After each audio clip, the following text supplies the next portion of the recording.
Siti Aisyah. Okey, sekarang ialah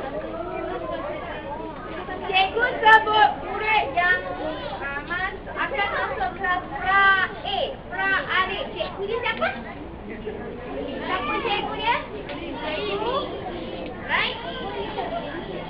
Ahmad Fakurazi. Ahmad Fakurazi Bengali. Siapa nama? Okey, good boy. Azmir bin Sumali.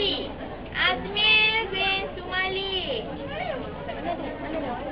Azmir bin Sumali. Ada. Okey, Muhammad Hazim bin Rosi. Hazim